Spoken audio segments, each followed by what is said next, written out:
Television Femunyo.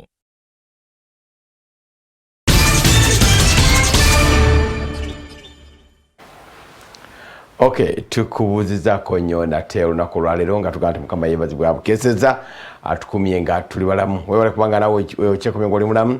Tukugamba nti COVID tuyitiriremu ebigambo bingi nnyo, ebigambo ebipyanga okwekyamura.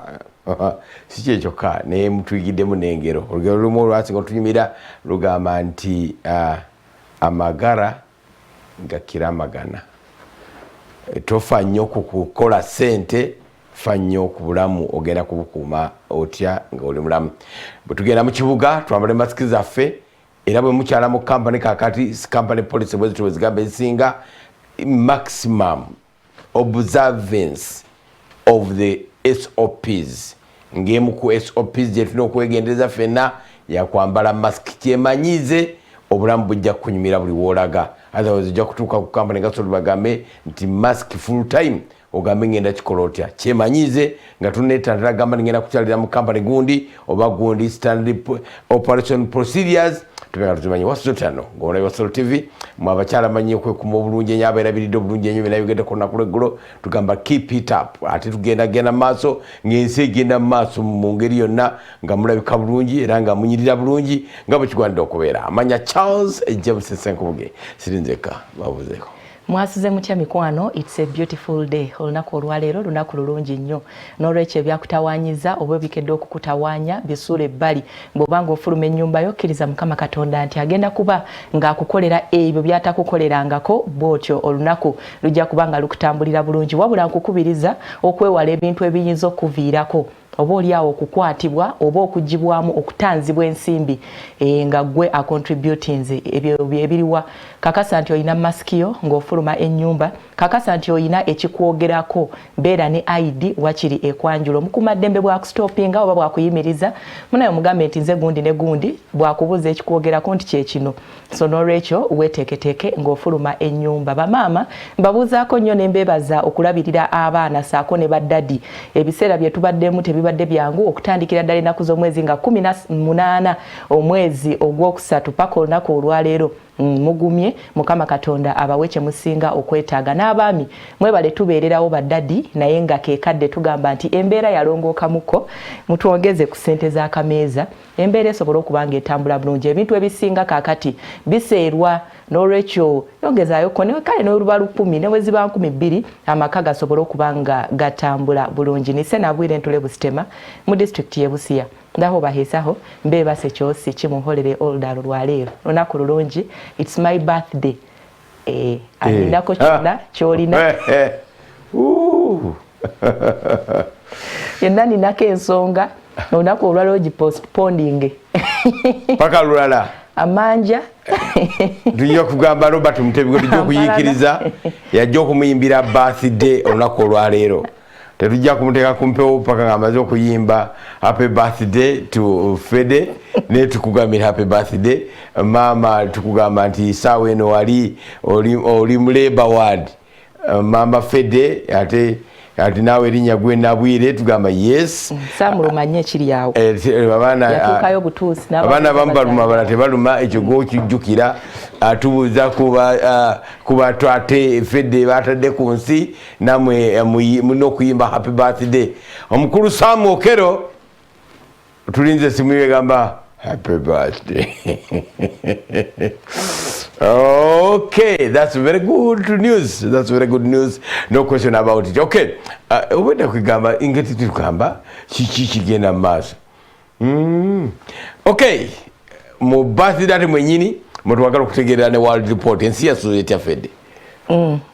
Ekirwadde kya COVID-19 kikyagenda ddala mu maaso n'okuba nga kitawaanya ensi okutwaliza awamu. Wetwogerera kaakano eggwanga lyattu Uganda olunaku lw'eggulo twazuddeyo abantu abalala basatu abalwadde abafudde ekirwadde ekya COVID-19. Kitegeeza nti Uganda kakati yakafiirwa abantu 25 ku kirwadde kya COVID-19 abakwatiddwa oba abasangiddwa nga balina obulwadde bwa COVID-19 olunaku lw'eggulo babadde 64 mu ggwanga lyattu Uganda. Kitegeeza nti abantu 1,134 mu Uganda be bali ku bitanda bajjanjabwa ekirwadde ekya COVID-19 ate 25 be bakafa. Nyweza ab'ebyobulamu bye batugamba okukola tusobole okulwanyisa obulwadde buno. Naye bannaffe ab'eggwanga erya South Africa nate omuwendo gw'abantu abafa beeyongedde okulinnya kakati baabo bali 149 ate ng'olunaku lw'eggulo abazuuliddwamu ekirwadde ekya COVID-19 babadde 567 okutwaliza awamu olunaku lw'eggulo ku lukalu olwa Africa twafiiriddwa abantu 283 ku kirwadde kya COVID-19 abantu 762 be bakwatiddwa obulwadde buno obwa COVID-19. E Kenya ku muliraano bafiiriddwayo abantu 5,246 be basangiddwamu obulwadde buno obwa COVID-19 ate we tugenda mu nsi yonna bannaffe bano Mukama Katonda abadde yabakwatirako naye ate ebintu bizzeemu okutabuka. Abaluwa ab'eggwanga erya Amerika ne Brazil tubogeremu essaala. Omuwendo gw'abantu abafa mu ggwanga erya Amerika gwazzeeyo waggulu babano bali mu 1,209 abafudde olunaku lw'eggulo ate nga Brazil bali 1,215 bano babadde basenga bali ne 5 naye ate kaakati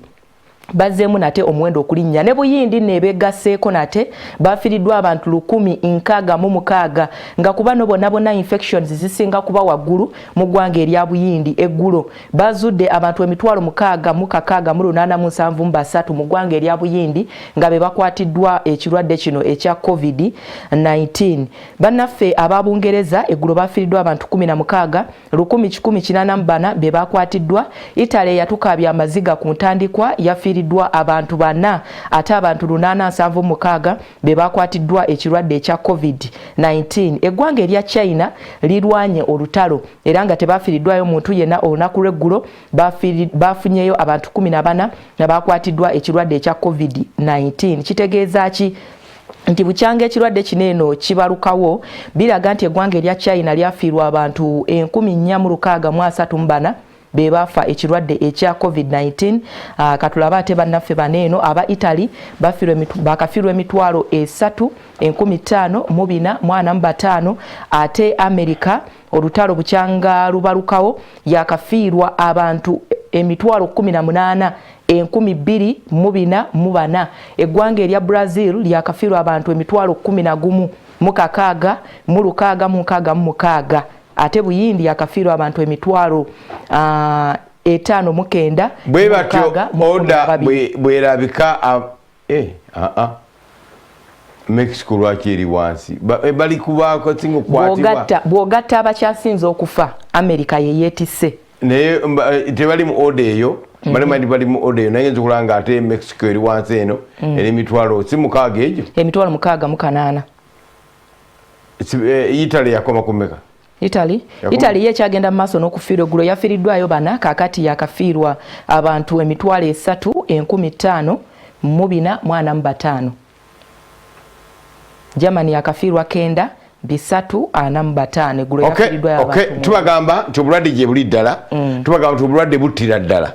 Obulwadde si bwakusaaga bitwayogeranga luli nti wano bwajja kuno kwaffe bwali bunafuyiziddwa nayefuyiziddwa ebitwali tusaaga busaazi. Twayagala kunyaga credit gye yali suppose kulaga ereme kutuukayo aba Ministry of Health bali bakoze omulimu omulungi ne tutafuna buzibu bwa kufiirwa. Watira naye abantu bagezezza kati okulaga ndi basobola okubeerawo nabwo nga ba observinga the OPs. Okutya ennyo kuli eri kakati kugenda abantu bagenda bakimanyiira. Tiruli twali masiki ziringa masiki twazirabira bati Mutebi yagenzeeyo n'atambula mu kibuga. Okay. Abantu bakyali scared kubanga amasinzizo tegannaba kugulibwa. Nalengere kugulira eryo litwanjulire n'ebigenderamu ebirala. Ababaka olunaku lw'eggulo bazzeemu nate okukakkalabya naye nga babadde banyiivu ku nsonga y'okuba nti waliwo okukandaalirizibwa ku kugulawo amasinzizo. Bagamba nti ebbanga lino lyonna lye tubaddemu abantu bonna baguddwawo tugambe nti ab'amasinzizo bokka be batasobola ku sustaininga kintu kya kunaaba mu ngalo, be batasobola kumanya nti bambala maski, be batasobola kumanya nti bewa distance, be bakwasa omulimu gw'okukola mfo ky'okulaba ngeri bakyanguya batya okusinziira nti bwembisoma mu mpapula z'amawulire netooka egenda mu maaso nti be bokka mufo ky'okulaba abaawebwa omulimu bonna abalala buli pulezidenti wadagamba nti twojja kukolagana n'abano toba engeri gye tuggulawo bonna babadde abalala bakola ki kyakulaba kyanguwa kitya naye ate bannaffe aba intelligence council bwe baba omulimu ogwo kireka batandika kubuuza tukifunamu tutya akasente nga covid bwali mu ggwanga muno ekintu ekisinga okukikola wabeerawo agenda okufuna omudidi ng'ekyokulabirako ekya masiki eri abali mukunoga sente masiki zebakola ziri standard cm ontegedde nezitundibwa mu kibuga ezitundibwa mu kibuga ziri cheaper eza gavumenti ziri more expensive naye ate nga mu kukwata about quality and class ziri expensive mu production kuba tebazitunda okusinziira ku sente ze zandibadde ezo mbwetulaba zino zetufuna mu kibuga kirasi yazo ey'2,000 bwebanga neya gavumenti ya 2,000-2,225 bwe tukomparinga quality ya gavumenti yandibadde ya 5 n'erinnya eryekkolero erigenda mu maaso n'okukola masks zino obumanyirivu obukuguna buli kimu kyonna zibeera zibulamu era nga zibuliramu ddala n'akagambo ge bateekako goowu nabagamba ekigambo ekyo kinene mugamba omuntu akusomera eri namanya nti kya gavumenti bwe badironzeyo kale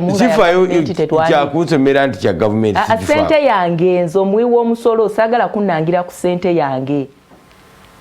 tebajja mu nsawo zaabwe ezo sente zange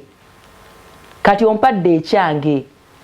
ne bw'otateekako kulaga nti nze gundi yakuwadde kyambadde awadde matumbwe sente genda ondabira omuwala oli naye ababaka bwe batyo naye okusinziira nga bwe biyimiridde abantu bano emyezi 3 gye bateekawo balabika baayagala kwawulamu balina engeri gye bagigroupinga bannaffe aba interreligious council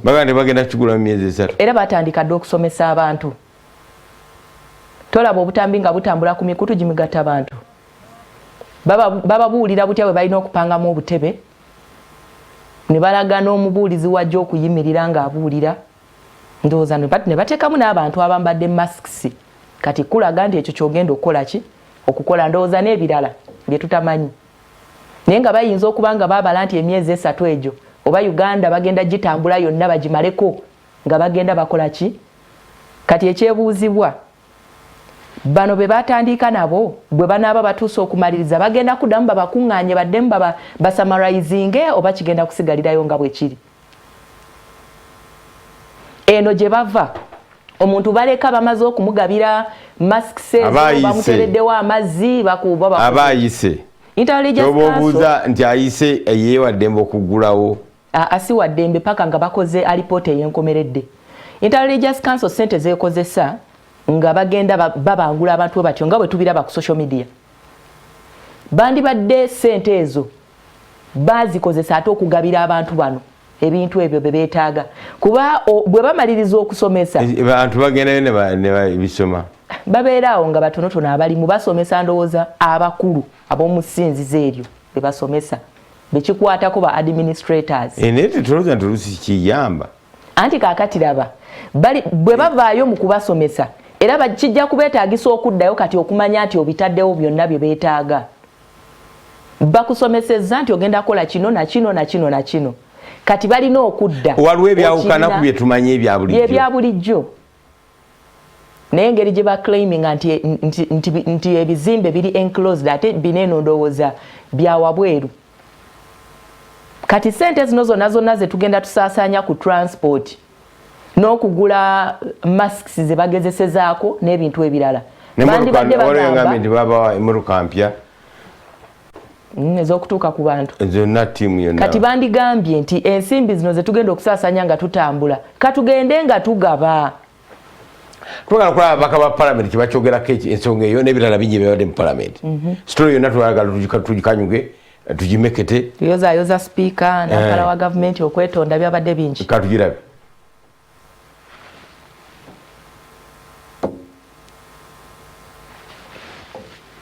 tuyuli that in the most recent COVID tests conducted at Parliament in July, there was not a single positive case. So I really congratulate ourselves. Alipoti efulumiziddwa Parliament akawungezi k'olwaleero egenze maaso n'eyoleka nga bw'etali mulwadde n'omu yazuulwa muno mwali okukebera abakozi ba Parliament abaka ssaako ne bannamawulire kaakati bino lumaze okufuluma omubaka okuva eddooko Cecily Ogwal kwe kusituukiramu ng'agamba nti gavumenti yandibadde esitukiramu okulaba engeri gy'eggulawo amasinzizo kubanga mu kaseera kano ne wabaawo kwebuzaabuza kutya abantu balemeddwa okugoberera amateeka so nga ate ebifo bino bisabirwamu byandibadde bigoberera amateeka gano singa biweerebbwa obudde. And we have found that most of the places that are used for gathering the delegates, talking to the delegates, talking to the people are the churches, the places of worship. Right, Honorable Speaker, if we are gathering people in the churches and talking politics,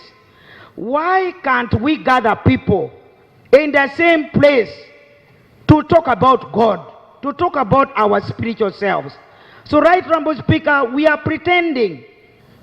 I believe that since our motto is for God and my country, there is no any justification whatsoever, Madam Speaker, not to allow houses of worship to operate and start really praying for this country. I pray that the government listens and then we follow the SOPs and the houses of worship are opened. I understand that tomorrow the National Task Force is going to sit under the leadership of His Excellency the President. I am a member. I'll make sure that I raise the voice of and the concerns of the Speaker and this House regarding the border districts, regarding the markets, regarding the places of worship. But I think the government should concentrate more on trying to help people to live with it. We don't know where it's going to end. But my worry is that I've not seen the local leaders involved. We are hanging in the air. You people are hanging in the air. Nothing is happening on the ground. If we involve the local leaders, I think something would happen. Ensonga eno wagiddwa abaka ba Parliament ab'enjawulo. Ewaffe e Kalungu kereziya gye batirizaamu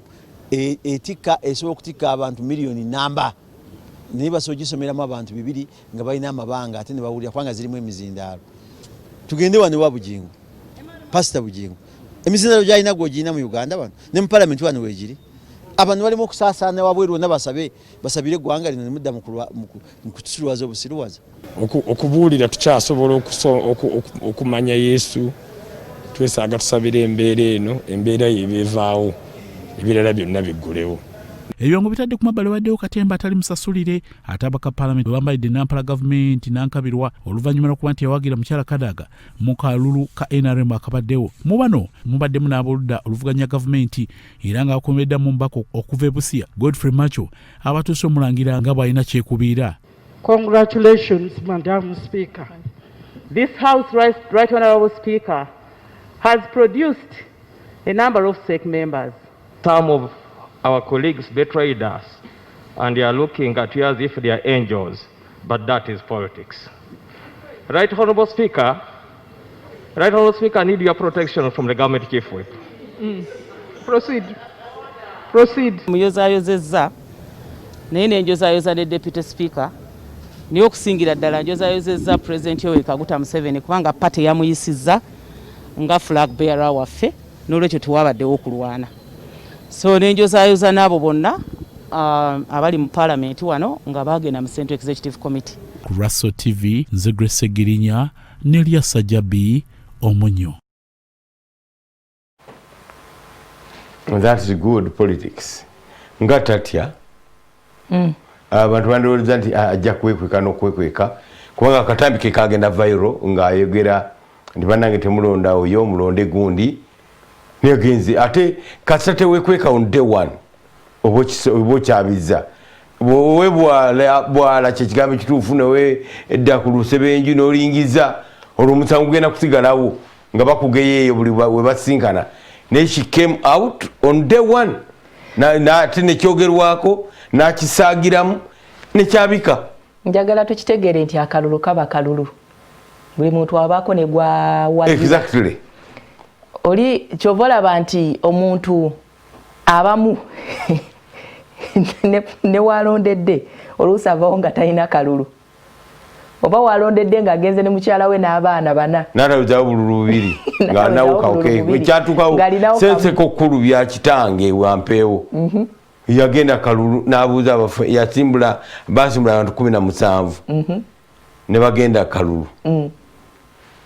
bagenda okubala nga mulimu obululu bubiri kyokka nga buluntu agamba akokubiri kange nze nakulonze nesegirinya juzi wano mwamulaba mu kulonda wano obukulembeze wano eno bugoni mu kitongole kya KCCA era naye yagamba neze nabadde nina n'abantu abansemba nebulabikako so kakati akalulu kaba kalulu mikwano bannayuganda njagala tukiyige nti buli muntu aba n'ensonga ye gy'ayagala omukulembeze wa mukolere kati nze bwe nkitegeera nti ensonga yange togenda kugiyisaawo obwesige bwange sibukusaamu ate bwe basigenda kuwagira tekira kye kinyamba kwefuula kuwagira actually ekyo kikutulaze what we should expect abantu abatya okusimba mu mugongo eno example esinga obulungi bakiraze bulungi nti can support someone n'atawangula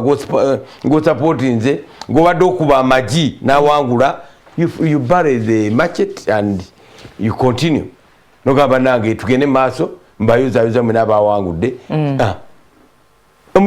namwewunyiza nnyo nawe manti ajja kweboolyaboolya yekweke n'avaayo nti anze enfudde ennyabo omukazi gwe batakiwagira ayiseewo olwo takyalina na sipiika amuyita mukazi tugamba nti that was very good okay ekyakyakyeza okuggulwawo sikiba tulina kye tukyongerako nina amatw awulira omwoyo kyagamba ekkanisa siba tulina kye tukyongerako poza akalulu ako aka NRM ako kakyalimu ebirumira bingi mbirya mu ludda olwo lwa Eastern eyo nalabye omwami Tana ng'agamba nti yeetaaga okusisinkana omukulembeze gwanga twatandiika ne Minisita Pacis Namuganza yagamba nti agenda kulumba mwami Museveni akalulu kalimu okubba kalimu emivuyo ekisookera ddala enkola y'okulonda nga basimba mu mugongo yakyusibwa ekyokubiri bava mu kulonda birina engeri bwe byakyangibwamuko kakati mwami Tana agamba nti ku bantu abalonda abalonzi abali eyo mu Kanaana bavaawa muki abalonda bolulu bwali simira across the board yagamba kubanga balonda bonna toto oziraba nga wali mu mutwalo abalonda ab'e Kampala era be balonda ab'e Busia era be balonda abawa obululu bwali bwe bumu but it is him be realistic sincerely ngaka esinga Katongole we yalondeddwa bantu bannayuganda naye era tukimanyi munda nti balina akakwate gye bava awalala yali yagala sekeberemu abayindi babiri ye abo bannayuganda babiri bannayuganda naye ziri fair batese mu luyindi mwabaaniriza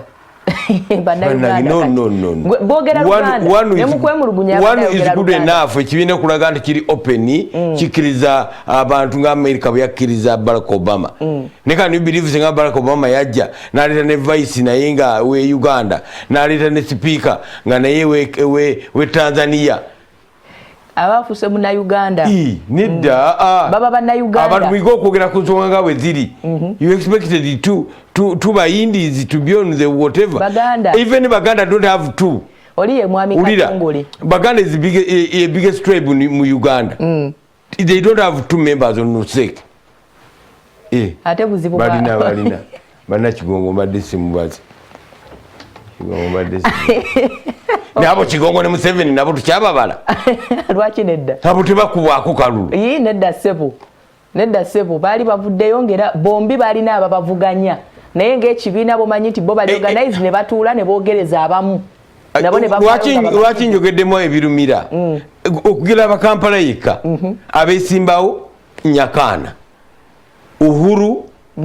ne Katongole bannange ekyo kimala abayindi bakyatukulembera sandifuddeyo senga omuyajja ne bwe yandibadde Tana wadde Captain Mukulazi my friend nenandiba ng'omwazze nekiralaga nti ekibiina kisosola abatali Black Lives Matter baganda azimata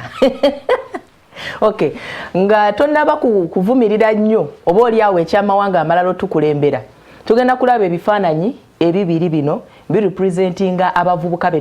betulindidde kubanga abavubuka bituwe ebifaananyi tuyogereremu tisijja kukkiriza kubanga byebyogera abavubuka betulina kaakati abasinga batamiivu bw'oba olimu abatali batamiivu webakama Katonda naye okumanya nga abavubuka batamiivu kati batandise n'okutyoboola ebyo bazadde baabwe bye bakolera eggwanga walabye omuvubuka yabadambala yunifoomu ya kitaawe bamutuwa omulabe oyo yabadde atamidde people power our power kye yabadde ayimba oyo gwolaba eyo yunifoomu ya kitaawe gye yabadde eyagaliramu bw'atyo kakati oyo mukulembeze ow'enkya agenda okugyawo muyindi oba omuchina ate nga tonaba kugoba nnyo bayindi njaga kutegeeza nti beekutte kati okuyamba eggye lya UPDF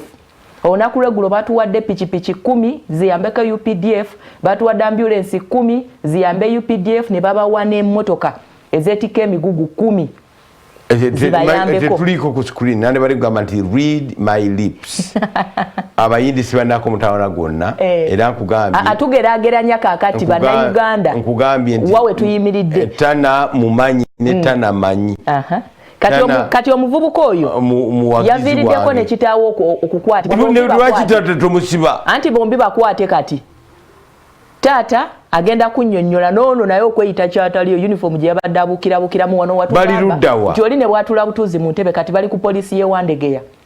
pozi nga taata bamwongeddeyo naye yabadde atamidde kyengamba yagijjewa uniform oba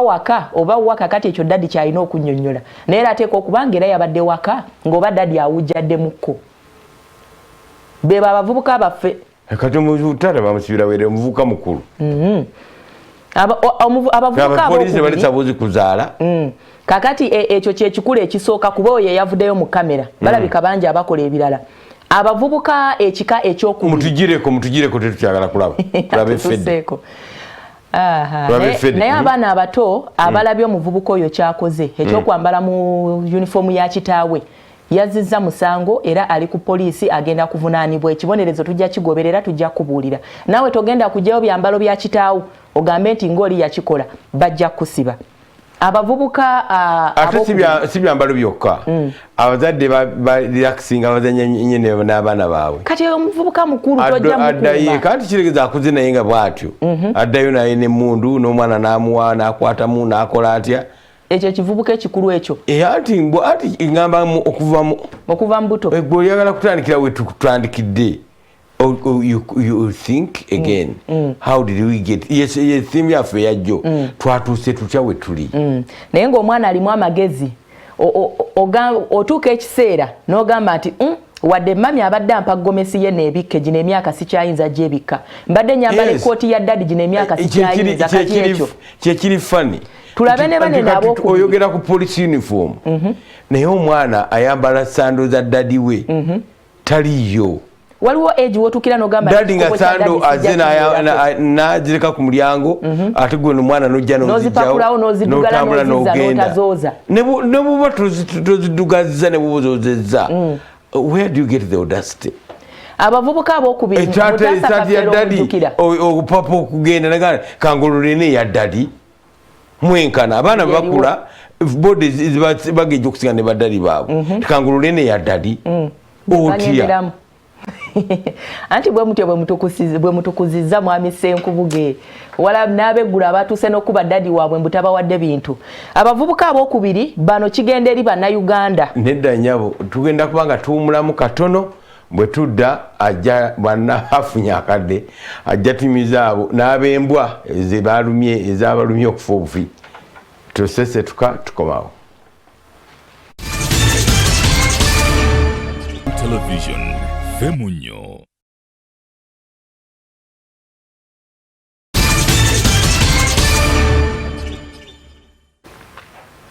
Atubeyanziza mwenna abali ku Soul TV amachagulwa leero tubagamba temukyangu okwo Mirena Kaita kwebule kubanga wekumye ngolabika bulungi nnyo at that age naye batu wanimbi abantu munayiga okwongeramu emyaka kijja tuba kikola kitukola bubi emyaka giwagambye sikiwantu egiweza tubagamba mwena abali eyo nga mumanyi okwerabirira obulungi kiva kunywa kyobola nti nno twebaza bannayuganda bavuddeyo okutandika okukola ebyokunywa ebyaffe byakuno ate UNBS nebanga ebikakasiza tugamba nti ebyokunywa ebyo tufunamu okusinga ku byokunywa bye tubadde tumanyidde balina the medical part of it okugezaako okulaba nti kino tukyetaaga mu mubiri gwaffe si just for commerce only netugendera awo tugamba nti ffe tetunasirikako ne Muhammad Wamala abadde wano ngagamba nti effujjo liyitirira abantu abajjayo tiyagasi military agisa atya military weya enkofiira ne babiteeka ku motoka gye balina ng'embalaba waliwo abasirikale abaali bakambwe nga tebali kipikitinga kintu ekyo kasitulaba omuntu nga yeebuzaabuza ffe tekitegeera kigamba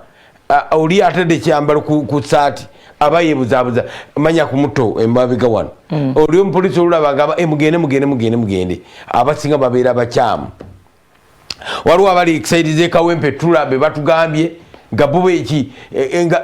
what are we saying tikaroke twalabyeko omusajja yagenze mu bbaala n'atamirira mu uniform ya mayinja 3 oyo si SSP Mulamba nti badde lake bulake nti teyagenze kubabba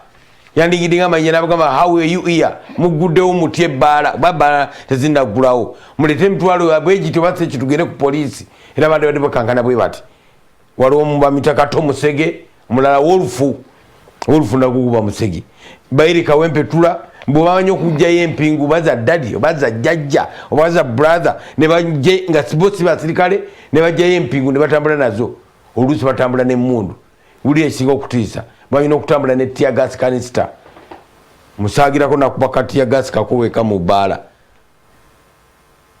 omukwata ne mukyalawo nga mubuuza ngani obuuca najjeyo ka tear gas n'akakuba mu room ne musatira tugamba ebyo byonna bikyamu naye nga kitandikira ku kiri omwana ojjawo oti engoye za ddadiwo kazibe z'amagye kazibe nga si z'amagye fedde ensonga neeva ku ki enkuza gy'okozizaamu omwana jojuzi oba tunakiddamu wali gye tujja maaso tunakireeta wali mu maaso kubanga bannayuganda mulina kyamaanyi nnyo ekyokusalawo ku mulundi guno naddala akalulu ke tugendamu oba ebiro bino bye tulimu kati tujja kubanga tweyongera n'okulaba abavubuka ababiri be mujjukira abateeka palamenti namba ku bunkenke Mutaasa Kafeero ne munne Sekanjako kati Mutaasa Kafeero naye azze agenda kwesimbawo ku bwa pulezidenti ayagala mwe bannayuganda mu musondera ensimbi tujja kubiraba wali eri twejjukanye entiisa yaliwo mu palamenti abo baagala babasondere ensimbi nabo obikuŋŋaanyiza gye tujja biraba mu maaso kaawo kwegamba abavubuka twebuuza wa gye tutwala eggwanga lyatu Uganda bagamba nti emiti emito gye gigumiza ekibira naye kaakati ife emiti emito ekibira Uganda tugenda kiyisa tutya very good okay twagala okuyingira empapula z'amawulire kubanziriza mirundi 2 ate tulina okuvaako nga tuvaako mangu abasajja ba Democratic Party ekibiina kyange mbewunyiza they are on the front page mb'omutwe ogw'ekifaananyi DP ekulemberwa Norbert Mao bagambye nti nabo batongozza berets eza green enkofiira nga bulabye eya red eya people power kakati baleese eya kiragala eno ya DP nabo bamaze okutongoza eyabwe kitegeeza ki balina ekisinde kye bafumba mu ndoomo ekigenda okweŋŋanga kubanga we bituuse FDC yavaayo nekola ekisinde kyayo NRM nayo yavaayo eyina ekisinde beyita ba yellow kakati obuno obukufiira ayiraavu Kyagulanyi bazinira ku ntolize kati yes obukufiira buvuddewo omanyi mu nsi muno ebintu ebipya byagwayo I'm telling you omuntu alaba kaviiri omukulu Kyagulanyi thank you oyugu yabazuukusizza yes kubanga kino tekibaddeewo katugenda kulaba Norbert Mao nga yambadde akakufiira kano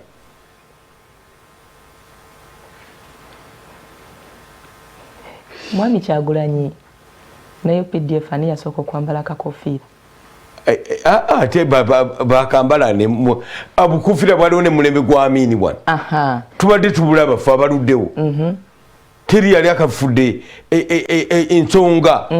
waliwo omwana mulenzi waliwo abantu bali banyumya ani akwagaza ttiimu zowagira ez'ebweru n'ezaffe ezakuno nga bogera ku bazanyi bangi naye nenjukira omuzannyi omu bamuyitanga David Beckham yali kapiteeni wa Manchester United nga kapiteeni wa England otegera sebo Beckham nga bwasala akaviiri bwati nga Bungereza yonna bwete bwegenda okusala Beckham bwayambala akasaati akeeru akataliko mikono nga Bungereza bonnabo obuli mu maduuka enkya bakeera bugula bonna bambalenga Beckham Beckham manager we yamutambe nga tunemuyikulula wano enkya abaana bakeera kutekawo kamaaka wano bonna nga bakalina otegere kyegamba ani yaleeta obulayini mu mutwe ndaba bavubuka ennaku zino basala enviiri ne basaamu obulayini oyo yenna Kyagulanyi buli kipya Kyagulanyi wano naye ensonga ya NUP ate yava dda nga influence ojjukira ku nembe gy'ekiwaani yayimba kigambo ki ekiwaani ne kijja musically si yekka n'abayimbi abalala balina ebintu bye bakoze